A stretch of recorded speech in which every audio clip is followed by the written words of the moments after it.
এবার সুপারস্টার শাকিব খানের তুফান সিনেমার পোস্টারে ভিলেন মিশা সওদাগরের ছবি না থাকায় চরমভাবে ক্ষিপ্ত হলেন জুনিয়র মিশা সওদাগর। সেই সিনেমায় মিশা সওদাগরের পোস্টার নাই কেন ভাই? মিশা সওদাগর কি ভিলেন না?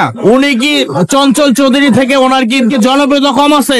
মিশা সওদাগরের পোস্টার নাই কেন? দেখেন এখানে কি মিশা সওদাগরের পোস্টারটা দিলে কি পোস্টারটা নষ্ট হয়ে যেত না? সিনেমাকে দেখতো না, শুধু এই পোস্টারের কারণে ভাই এই সিনেমা আমি দেখবো না। তবে দর্শক, তার কথায় কিন্তু বেশ যুক্তি আছে।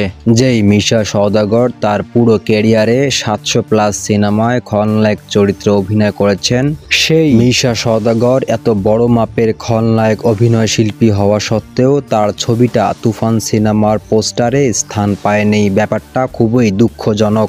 যেই পোস্টারে মিশা সওদাগরের ছবি থাকা কথা, সেখানে চঞ্চল চৌধুরীর ছবি বড় করে টাঙিয়ে দেওয়া হয়েছে, যেখানে চঞ্চল চৌধুরী জীবনে ভিলেনের ভয় ছিলেন না। তো এই ব্যাপারটি লক্ষ্য করে চরম ক্ষিপ্ত হয়ে আর সিনেমায় দেখব না এমনটাই বললেন জুনিয়র মিশা সওদাগর। তো পোস্টারের বিষয়টা অনেকেই নোটিস না করলেও জুনিয়র মিশা সওদাগর কিন্তু বিষয়টি নোটিস করেছেন। তবে হ্যাঁ, আসলেই কিন্তু বিষয়টি ভাবার। তবে এখানে পরিচালক প্রডিউসাররা হয়তো একটা টুইস্ট রেখেছিলেন যে মিশা সওদাগরকে তো সবাই চেনে, তার ছবি দেওয়া না দেওয়া এ আর কি।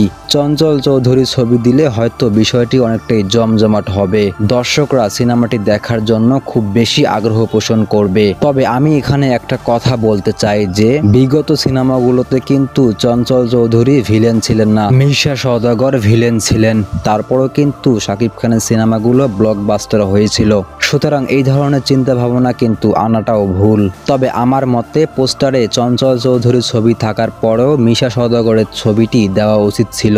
আমার কাছে মনে হয় এই বিষয়টা নিয়ে পরিচালক রায়হান রাফির খোলাসা করা দরকার, নয়তো অনেক ভুল ধারণা সৃষ্টি হবে মিশা সওদাগরের ভক্ত সহ সাধারণ দর্শকদের মাঝে।